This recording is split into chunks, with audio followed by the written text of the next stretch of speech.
2019 scheme S5 computer science students MSS exam ഇന്ന് കഴിഞ്ഞു. MSSന്റെ question paper കിട്ടിയിട്ടുണ്ട്. എങ്ങനെ ഉണ്ടായിരുന്നു എന്ന് നമുക്ക് നോക്കാം കേട്ടോ.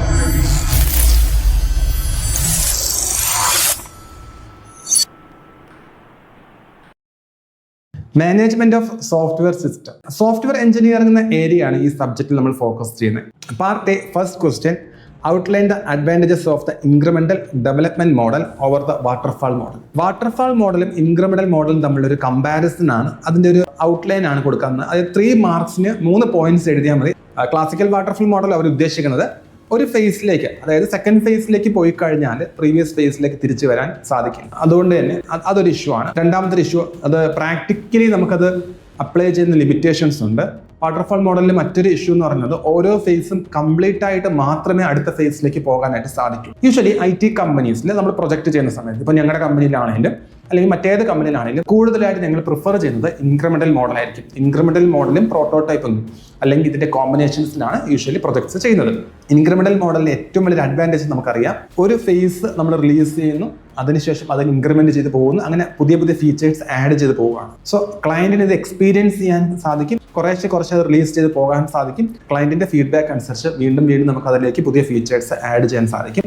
ഏത് ഫേസിലേക്ക് വേണമെങ്കിലും അത് ആഡ് ചെയ്യാൻ സാധിക്കും. So that is the first question. Second question, illustrate how the process differs between agile software development and plain driven software development. Agileum agile ആകുമ്പോൾ കുറച്ചുകൂടി സിസ്റ്റമാറ്റിക് ആവുന്നുണ്ട്. സോ ഇവരുടെ ഡിഫറൻസ് ആണ് ഇവിടെ ചോദിക്കുന്നത്. Then third question, summarize the structure of SRS document. ഞാൻ exam tips വീഡിയോയിൽ പറഞ്ഞിട്ടുണ്ടായിരുന്നു. SRS വളരെ ഇമ്പോർട്ടൻ്റ് ആയ ഡോക്യുമെന്റ് ആണ്. കാരണം ഈ ഒരു സോഫ്റ്റ്വെയർ ചെയ്ത് തുടങ്ങുന്ന സമയത്ത് ഏറ്റവും ആദ്യം ക്ലയന്റിന്റെ റിക്വയർമെന്റ്സ് ഗ്യാദർ ചെയ്തിട്ട് ആദ്യത്തെ ഡോക്യുമെന്റ് അത് എഴുതുന്നത് SRSലാണ്. ഈ SRSനെയാണ് നെക്സ്റ്റ് ഡിസൈനിലേക്കും കോഡിങ്ങിലേക്കും ടെസ്റ്റിംഗിലേക്കും ഒക്കെ കൺവേർട്ട് ചെയ്ത് കൊണ്ടുപോകുന്നത്. സോ SRSന്റെ ഇമ്പോർട്ടൻസ് ആണ് നോക്കുന്നത്. Fourth question, compare functional and non functional requirements, ഇവരുടെ comparison. Then fifth question, explain the 3 different variants of open licensing models. ഏതെങ്കിലും 3 ടൈപ്സ് എക്സ്പ്ലെയിൻ ചെയ്യണം. Then sixth question, difference between white box and black box testing. എല്ലാം predicted ആയിട്ടുള്ള questions ആണ്. Seventh question, identify the different types of risk for a project development. Risk management important നിങ്ങൾ മസ്റ്റായിട്ട് പഠിക്കണം എന്ന് ഞാൻ പറഞ്ഞിട്ടുണ്ടായിരുന്നു. അതിനകത്താണ് ഈ സംഗതി വരുന്നത്, റിസ്ക് മാനേജ്മെന്റ്. സത്യത്തിൽ എല്ലാ ക്വസ്റ്റ്യൻസും ഈസി ആയിട്ട് ഫീൽ ചെയ്യുന്നുണ്ട്. 8th ക്വസ്റ്റ്യൻ വരുന്നത്, summarise the 3 stages of project planning in A project life cycle. Project life സൈക്കിളിന്റെ പ്രൊജക്ട് പ്ലാനിങ്ങിനകത്ത് വരുന്ന 3 phases. ഓക്കെ, അതും ഈസി ക്വസ്റ്റ്യൻ ആണ്. 9th, outline the elements of a software quality assurance. എല്ലാ ടോപ്പിക്കിലും basic ആയിട്ടൊരു question touch ചെയ്ത് പോകുന്നുണ്ട്. എല്ലാം ഡയറക്റ്റ് ക്വസ്റ്റ്യൻസ് ആണ് പോകുന്നത്, വലിയൊരു ട്വിസ്റ്റ് ഒന്നുമില്ല ഇതിനകത്ത്. 10th question, explain why micro services should have low coupling and high cohesion. Micro services ആണ്. മൈക്രോ സർവീസസ് ചെയ്യുമ്പോൾ അവിടെ ഹൈ കോസീവും ലോ കപ്ലിംഗും ആണ്. മൈക്രോ സർവീസസ് നമുക്കറിയാം, അത് അസിങ്ക് ആയിട്ട് എഴുതുമ്പോഴാണ് നമ്മളെപ്പോഴും മൈക്രോ സർവീസസ് എഴുതി പോകുന്നത്. മൈക്രോ സർവീസ് എഴുതുമ്പോൾ എന്തുകൊണ്ട് കപ്ലിംഗ് കുറയും എന്നുള്ളതാണ് അവർ പറയുന്നത്. അത് നല്ല ക്വസ്റ്റ്യൻ. അതായത് ക്വസ്റ്റ്യൻസ് പാർട്ട് എയിൽ 10 ക്വസ്റ്റ്യൻസ് ഡയറക്റ്റ്ലി എഴുതാൻ സാധിക്കുന്ന ക്വസ്റ്റ്യൻസ് ആണ്. നിങ്ങൾക്ക് ഈ ക്വസ്റ്റ്യൻ ടഫ് ആണെന്ന് നിങ്ങൾക്ക് ഫീൽ ചെയ്യുന്നുണ്ടെങ്കിൽ നിങ്ങളൊന്നും ചെയ്യേണ്ട, നിങ്ങളുടെ ജൂനിയേഴ്സിന്റെ ക്വസ്റ്റ്യൻ പേപ്പേഴ്സ് ഒന്ന് നോക്കാം. 2024 S3 സ്റ്റുഡൻസ് ഉണ്ടല്ലോ, നിങ്ങളുടെ ജൂനിയേഴ്സ്, അവരുടെ ക്വസ്റ്റ്യൻ പേപ്പേഴ്സ് ഒക്കെ നോക്കുമ്പോൾ നിങ്ങൾക്കൊന്ന് ആശ്വസിക്കാം. കാരണം നിങ്ങൾക്ക് കഴിഞ്ഞിട്ടുള്ള എല്ലാ എക്സാമിന്റെ ക്വസ്റ്റ്യൻസും വളരെ ഈസി ക്വസ്റ്റ്യൻസ് ആയിരുന്നു. അവരാണെങ്കിൽ അവിടെ നല്ല രീതിക്ക് കഷ്ടപ്പെടുത്തുന്നുണ്ട്. ഓക്കെ, സോ നമുക്ക് പാർട്ട് ബി കൂടെ നോക്കാം. പാർട്ട് ബിയിൽ 11th question, 11A, incremental software development could be very effective four customers who do not have a clear idea about the systems needed for their operations. Justify. 7 മാർക്സിന്റെ essay question ആണ്. 11B ചോദിച്ചിട്ടുള്ളത്, why professional software that is developed for a customer is not simply the programs that have been developed and delivered. അതൊരു application ലെവലായിട്ട് ചോദിച്ചിട്ടുള്ള question ആണ്. സത്യത്തിൽ ഒരു industry നിൽക്കുന്ന ആൾക്ക് ഈ ക്വസ്റ്റ്യന്റെ ഒരു എക്സാക്ട് യൂസേജ് മനസ്സിലാവും. ഞാൻ 1ാമത്തെ ക്വസ്റ്റ്യന്റെ ആൻസർ പറഞ്ഞ സമയത്ത് ഞാൻ പറഞ്ഞിട്ടുണ്ടായിരുന്നു, ഇൻക്രിമെന്റൽ മോഡലാണ് പ്രാക്ടിക്കലി ചെയ്യുന്നത്. ഇപ്പോൾ ഞങ്ങൾക്ക് IT കമ്പനിയുണ്ട്, ഞങ്ങളുടെ IT പ്രൊജക്ട്സ് ചെയ്യുന്ന സമയത്ത് ഞങ്ങൾ കൂടുതലും പ്രിഫർ ചെയ്യുന്നത് ഇൻക്രിമെന്റൽ മോഡലാണ്. സത്യത്തിൽ ഇവിടെ ഇൻക്രിമെന്റൽ മാത്രമല്ല, ഇൻക്രിമെന്റലിന്റെയും പ്രോട്ടോടൈപ്പിന്റെ ഒക്കെ ഒരു കോമ്പിനേഷൻസ് ആയിരിക്കും പോകുന്നത്. ചില കസ്റ്റമേഴ്സിന് ഈ പ്രൊജക്റ്റിനെ കുറിച്ച് ഒരു ഐഡിയയും കാണില്ല. ആ ടൈമിൽ കസ്റ്റമർക്ക് ഒരു പ്രോട്ടോടൈപ്പ് നമ്മൾ ആദ്യം കൊടുക്കും. മിനിമം വയബിൾ പ്രോഡക്റ്റ് എന്ന് പറയും MVP ഞങ്ങൾ സബ്മിറ്റ് ചെയ്തിട്ട് അത് അവർ യൂസ് ചെയ്ത് നോക്കുന്നു. അതിൻ്റെ അകത്ത് ഒരു എക്സാക്ട് പ്രൊജക്റ്റിൻ്റെ ഒരു 20-30% ഉണ്ടാകും. അവർക്കത് യൂസ് ചെയ്ത് ഒരു എക്സ്പീരിയൻസ് ചെയ്യാനുള്ള സംഗതി കിട്ടും. അത് പ്രോട്ടോടൈപ്പിംഗ് ആണ്, ഇൻക്രിമെന്റൽ അല്ല. അതിനുശേഷം കസ്റ്റമർ പറയും, ഓക്കെ നമുക്കൊരു മോഡലിലേക്ക് പോകാമെന്ന് പറയും. ഇവിടെയും ഇൻക്രിമെന്റലിനകത്തും വരുന്ന അഡ്വാൻറ്റേജ് ഇതാണ്, നമ്മൾ കുറേശ്ശെ റിലീസ് ചെയ്ത് കൊടുക്കാം. ഈ കുറേശ്ശെ പ്രൊജക്ട് റിലീസ് ചെയ്യുന്ന സമയത്ത് ഈ കസ്റ്റമർ അത് യൂസ് ചെയ്യാൻ പറ്റും. ഇപ്പോൾ വലിയൊരു പ്രൊജക്റ്റ് ഒക്കെ ആണെങ്കിൽ ചിലപ്പോൾ 2 വർഷമോ 3 വർഷമോ ഒക്കെ എടുത്ത് ചെയ്യുന്ന പ്രൊജക്റ്റ് ആയിരിക്കും. ഇത്രയും വർഷം കസ്റ്റമറിന് വെയിറ്റ് ചെയ്യാന്ന് പറയുന്നത് വലിയൊരു ബുദ്ധിമുട്ടുള്ള കാര്യമാണ്. ഞാൻ ലാസ്റ്റ് ചെയ്ത, അതായത് ഞങ്ങളുടെ IT പ്രൊജക്റ്റ് ലാസ്റ്റ് ഞാൻ ചെയ്ത പ്രൊജക്റ്റ് ഉണ്ട്, ഏകദേശം 3 വർഷം ഉണ്ടായിരുന്നു ആ പ്രൊജക്റ്റ്. ഞങ്ങൾ വിത്തിൻ 2-3 വീക്സ് ഫസ്റ്റ് റിലീസ് കൊടുത്തു.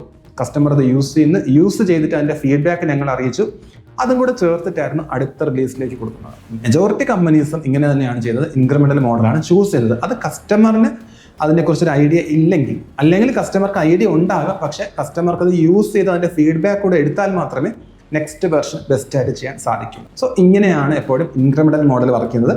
അത് ഇൻഡസ്ട്രി നിൽക്കുന്ന ആൾക്ക് ഈ ക്വസ്റ്റ്യൻ നല്ല ഈസി ആയിട്ട് എഴുതാൻ സാധിക്കും.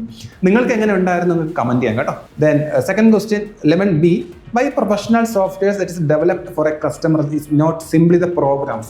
പ്രൊഫഷണലിസ്റ്റ് പ്രോഗ്രാം ആയിട്ടല്ല എഴുതി കൊടുക്കുന്നത്. കാരണം പ്രോഗ്രാം എന്ന് പറയുന്ന ചെറിയ സംഗതി മാത്രമാണ്. അതിനകത്ത് കുറേ കളക്ഷൻസ് വരുമ്പോൾ കുറേ മൈക്രോ സർവീസസും കുറേ മെയിൻ ആയിട്ടുള്ള കുറേ ആപ്ലിക്കേഷൻസും ഇതിന്റെ ഫ്രെയിംവർക്ക് ഒക്കെ ചേരുമ്പോഴാണ് ഇതൊരു സോഫ്റ്റ്വെയർ ആവുന്നത്.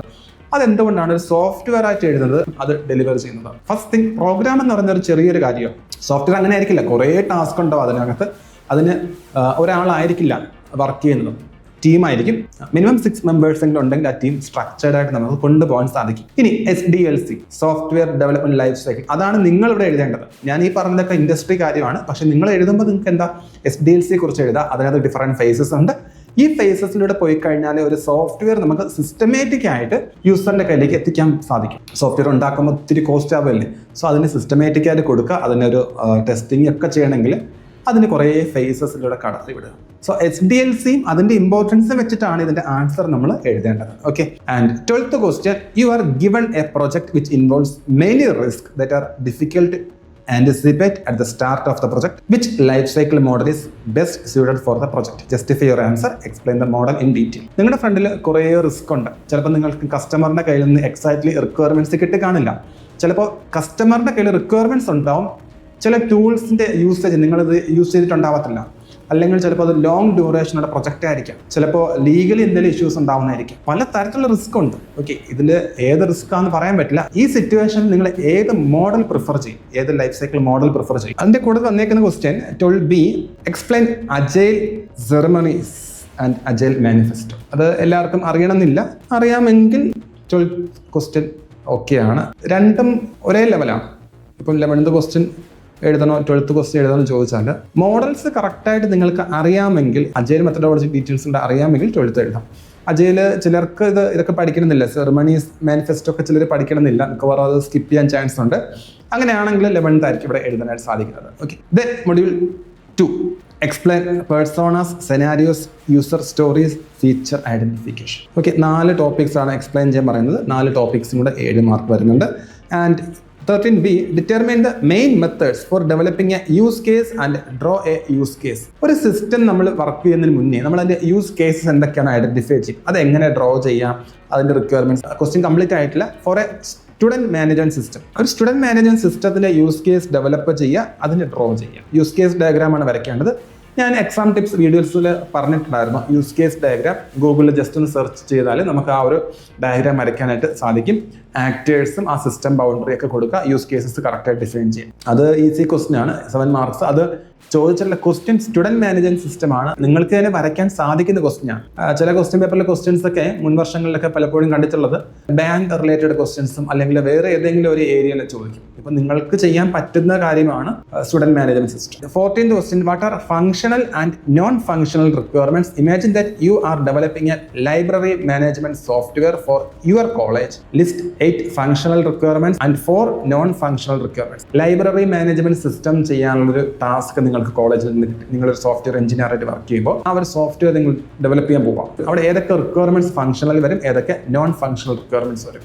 ഫങ്ഷണൽ വരുന്ന 8 ഫങ്ഷണൽ റിക്വയർമെന്റ്സും, അതായത് മേജർ കോർ റിക്വയർമെന്റ്സും, നോൺ ഫങ്ഷണൽ ആയിട്ട് വരുന്ന 4 റിക്വയർമെന്റ്സ് കൊടുക്കുക. Then 14B, why is requirements elicitation considered as critical task in requirements engineer? Requirements elicitation എന്ന് പറയുന്നത് വളരെ ഇമ്പോർട്ടൻ്റ് ആയ ടാസ്ക് ആണ്. അത് ഈ സോഫ്റ്റ്വെയറിന്റെ ഡെവലപ്മെന്റിലെ ഏറ്റവും സ്റ്റാർട്ടിങ് ആദ്യത്തെ ഫേസിൽ വരുന്നതാണ്. Explain any 2 methods for requirements elicitation. വളരെ ഇമ്പോർട്ടൻ്റ് ആയിട്ടുള്ള ടോപ്പിക് ആണ്, റിപ്പീറ്റഡ് ക്വസ്റ്റ്യൻ ആണ് 14B. 13 ആൻഡ് 14 നോക്കുമ്പോൾ 13 ആണ് ബെറ്റർ തോന്നുന്നു. ഓക്കെ, 13 ക്വസ്റ്റ്യൻ കുറച്ചുകൂടെ ഈസി ആയിട്ട് തോന്നി. Module 3 discuss the design models and draw the sequence diagram four A hospital management system. Hospital management system, നേരത്തെ സ്റ്റുഡന്റ് മാനേജ്മെന്റ് സിസ്റ്റം ചോദിച്ചു, അടുത്ത library management, then hospital management system. ഇവിടെയും ഹോസ്പിറ്റൽസിൽ പോകാത്തതായിട്ട് ആരും ഉണ്ടാവത്തില്ല അല്ലേ, നമ്മളെല്ലാവരും ഹോസ്പിറ്റൽസിൽ പോകുന്നതാണ്. സോ ഒരു സെനാരിയോ നമുക്കത് മേക്ക് ചെയ്യാൻ ഈസിയാണ്. ദെൻ അതിൻ്റെ കൂടെ ചോദിച്ചിട്ടുള്ള ക്വസ്റ്റ്യൻ വന്നത് ഡിസ്ക്രൈബ് CI/CD ആൻഡ് DevOps ഓട്ടോമേഷനിൽ CI/CD ഇമ്പോർട്ടൻസ് ആണ് ചോദിച്ചേക്കുന്നത്. ഡിപ്ലോയ്മെന്റ് ഇതൊക്കെയാണ് ചോദിച്ചിരിക്കുന്നത്. ഓക്കെ, 16th question discuss the formal technical review process performed by software engineers. Formal technical review പ്രോസസ്സിന്റെ ഇമ്പോർട്ടൻസ് ആണ് അവിടെ എഴുതേണ്ടത്. 16B ചോദിക്കുന്നത് how do design patterns help software architect communicate the design of a complex system effectively. ഒരു complex ആയിട്ടുള്ള system, ആ system develop ചെയ്യുന്നതിന് മുമ്പായിട്ട് നമ്മൾ അതിൻ്റെ ഡിസൈൻ ചെയ്യും. സോഫ്റ്റ്വെയർ ആർക്കിടെക്ട് എന്ന പേഴ്സൺ ആണ് ചെയ്തത്. സോഫ്റ്റ്വെയർ ആർക്കിടെക്ട് ഡിസൈൻ ചെയ്യുന്ന ടൈമിൽ, അതായത് ഓവറോൾ ആ സോഫ്റ്റ്വെയർ എന്താണെന്ന് ഡിസൈൻ ചെയ്യുന്ന ടൈമിൽ അവിടെ ആ ഡിസൈൻ പാറ്റേൺസ് എങ്ങനെയാണ് ഇയാളെ ഹെൽപ്പ് ചെയ്യുന്നത്. ഓക്കെ, അപ്പോൾ ഡിസൈൻ പാറ്റേൺസ് നിങ്ങൾ പഠിച്ചിട്ടുണ്ടെങ്കിൽ നിങ്ങൾക്ക് ആ ടോപ്പിക്സ് അവിടെ എഴുതാനായിട്ട് സാധിക്കുന്നതാണ്. മൊഡ്യൂൾ 3 ഫോർമൽ ടെക്നിക്കൽ റിവ്യൂ നിങ്ങൾക്ക് അറിയാമെങ്കിൽ 16A എഴുതാം. അതുപോലെ ഡിസൈൻ പാറ്റേൺസ് അറിയാമെങ്കിൽ 16B എഴുതാം. ഡിസൈൻ പാറ്റേൺസ് ഒത്തിരി തവണ ചോദിച്ചിട്ടുള്ള ക്വസ്റ്റ്യൻ ആണ്. ആൻഡ് CI/CD ആണ് 15Bയിൽ ചോദിച്ചിട്ടുള്ളത്. CI/CD ഡിപ്ലോയ്മെന്റ് നമ്മൾ പഠിക്കാനായിട്ട് ഞാൻ പറഞ്ഞത് എൻ്റെ ഓർമ്മ, എക്സാം ടിപ്സിൽ പറഞ്ഞത് എൻ്റെ ഒരു ഓർമ്മ, അതിൻ്റെതായ ഒരു ഇമ്പോർട്ടൻസ് ഉണ്ട്. Then module 4 describe the key steps involved in project scheduling process and what are the various methods to visualise project schedule. ഒരു പ്രൊജക്ട് ചെയ്യുന്നതിന് മുന്നേ ഈ പ്രൊജക്ട് നമ്മൾ നോർമലി ഷെഡ്യൂൾ ചെയ്ത് വെക്കും.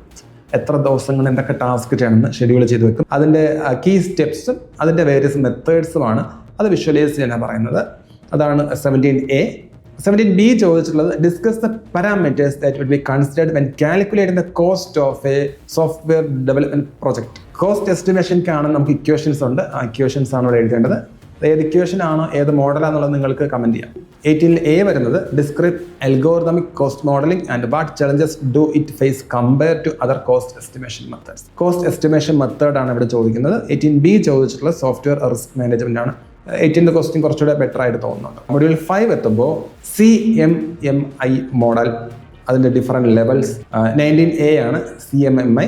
19B ചോദിച്ചിട്ടുള്ളത് cloud based software development, containers and micro services. ഇത് പഠിക്കണം, ഞാൻ ഓൾറെഡി എക്സാം ടിപ്സിൽ പറഞ്ഞിട്ടുള്ള കാര്യമാണ്. 20th ക്വസ്റ്റ്യൻ ചോദിച്ചിട്ടുള്ളത് software process improvement process. And 20B ചോദിച്ചിരിക്കുന്നത് list out the metrics that are used to measure software quality metrics, justify how these metrics interpret the quality of a software.